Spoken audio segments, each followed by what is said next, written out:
नमस्कार दोस्तों, मैं विशाल रस्तोगी स्वागत करता हूं आपका एक बार फिर से वी एकेडमिक्स टीचिंग पर। इस वीडियो में हम पढ़ने वाले जो हमारा दिल्ली डीएलएड एंड डीपीएससी का एंट्रेंस एग्जाम का प्रिपरेशन चल रहा है सेशन ईयर 2026-28 के लिए।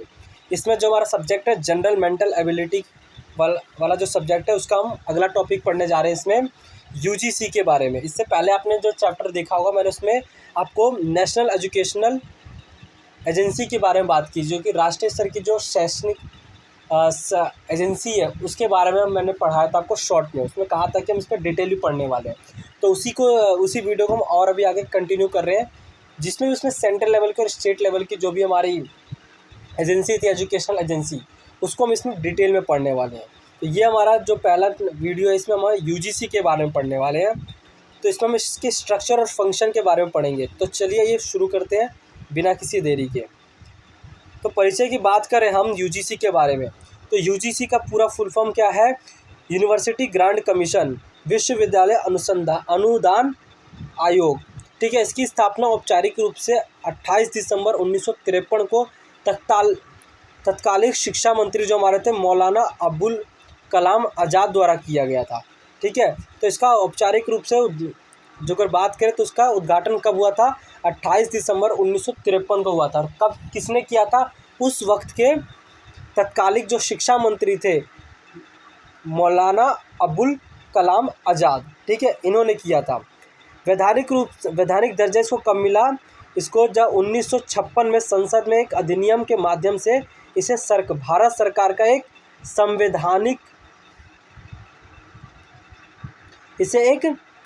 सांविधिक निकाय बॉडी का बना दिया गया इसको। ठीक है, तो इसको 1956 में इसको संसद में एक अधिनियम लाया गया, उसके तहत इसको मान्यता दी गई आगे। ठीक है, सांविधिक निकाय बनाया गया इसको। इसका मुख्यालय क्या है? इसका मुख्यालय नई दिल्ली में है। इसके अलावा इसके 6 क्षेत्रीय केंद्र है, जो कि पुणे, भोपाल, कोलकाता, हैदराबाद, गुवाहाटी और बेंगलुरु में है। ठीक है, तो ये तो हो गया इसका परिचय। इसके मुख्य कार्य की बात करें, फंक्शन की अगर हम बात करते हैं, उसका मुख्य काम क्या है यूजीसी का? तो ये मानकों का निर्धारण करता है। विश्वविद्यालय में जितने भी शिक्षण, प्रशिक्षण और अनुसंधान के जो न्यूनतम मानक तय करने, न्यूनतम स्टैंडर्ड को तय करने का काम कौन करता है? यूजीसी करता है विश्वविद्यालय को। ठीक है, कि विश्वविद्यालय में जो भी शिक्षा प्रदान की जा रही है, जो भी परीक्षा लिया जा रहा है और जो भी रिसर्च की जा रही है, उसकी मिनिमम स्टैंडर्ड क्या होना चाहिए उसको बताने का काम, उसको निर्धारित करने का काम कौन करता है? यूजीसी करता है। ठीक है, अनुदान देने का काम करता है ये विश्वविद्यालयों और कॉलेजों को सरकारी धन का वितरण करने का काम करता है। जो भी सरकार एजुकेशन में जो फंड अलॉट करती है हायर एजुकेशन के लिए, ठीक है, तो वो फंड यूजीसी के पास जाता है। फिर वो यूजीसी ही अलग अलग यूनिवर्सिटी को ग्रांट करती है, उसको बताती है कि आपको इतना इतना पैसा दिया जाएगा। उसको देने का काम कौन करती है? यूजीसी करती है। ठीक है, निरीक्षण का काम करती है, संस्थानों में शिक्षा के स्तर की जांच करती है और उसको मान्यता प्रदान करती है। सलाहकार होती है, केंद्र और राज्य सरकारों को उच्च शिक्षा के विकास के लिए आवश्यक सुझाव देती है। ये आवश्यक सुझाव देने का भी काम करती है सेंट्रल गवर्नमेंट को और स्टेट गवर्नमेंट को भी, ताकि वो और भी अच्छे से विकास स्टैंडर्ड को बताया जा सके। समय के साथ साथ जो बदलाव आ रहे हैं उसको शिक्षा के साथ जोड़ा जा सके। ठीक है, नेटवर्क और डेटा को उच्च शिक्षा से संबंधित आंकड़ों का संकलन और उसका प्रसार करने का काम यूजीसी करती है। ठीक है, विश्वविद्यालय के प्रकार की अगर हम बात करें जो कि हमारे यूजीसी के अंतर्गत आता है, जो तो पहला हमारा आता है केंद्रीय स्तर का विश्वविद्यालय। ठीक है, जो कि संसद के अधिनियम द्वारा स्थापित किया जाता है।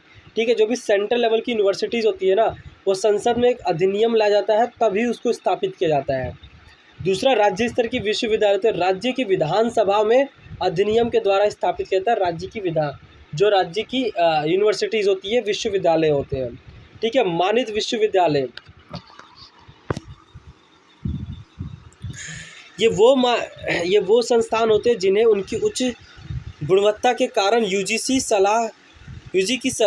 की सलाह पर कहते हैं सरकार द्वारा विशेष दर्जा प्रदान किया जाता है।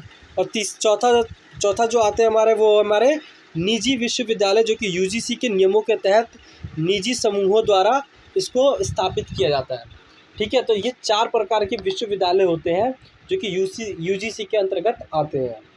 ठीक है, प्रमुख पहल और योजनाओं की बात करें तो NET नेट, ठीक है, राष्ट्रीय पात्रता परीक्षा की योजना, राष्ट्रीय प्राथमिक पात्रता परीक्षा का आयोजन करती है यूजीसी। ठीक है, कॉलेजों और विश्वविद्यालय के द्वारा विश्वविद्यालय स्तर पर प्रोफेसर बनने के लिए और रिसर्च के लिए पात्रता परीक्षा का आयोजन करने का काम करती है।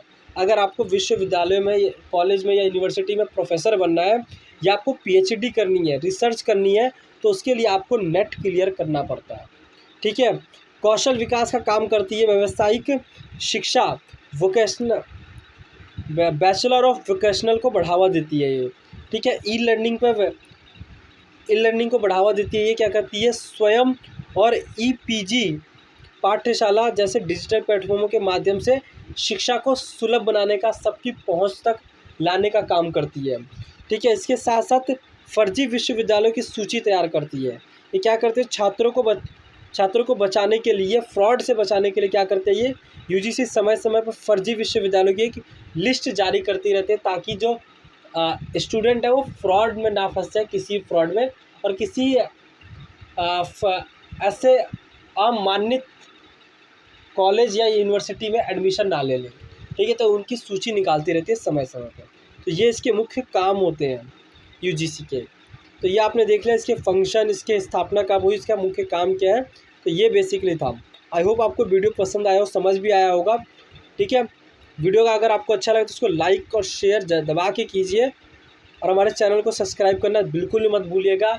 और इससे टॉपिक से रिलेटेड और भी सब्जेक्ट के जो टॉपिक्स है उसकी वीडियो में हमारे ऑलरेडी कुछ अपलोड हो गए हैं, और कुछ आने वाले समय में भी अपलोड होते रहेंगे। तो आप हमारे चैनल वी एकेडमिक्स टीचिंग से जुड़े रहिए, उसको सब्सक्राइब ज़रूर कीजिए। मैं मिलूँगा आपसे अगले वीडियो में, तब तक के लिए जय हिंद, जय भारत।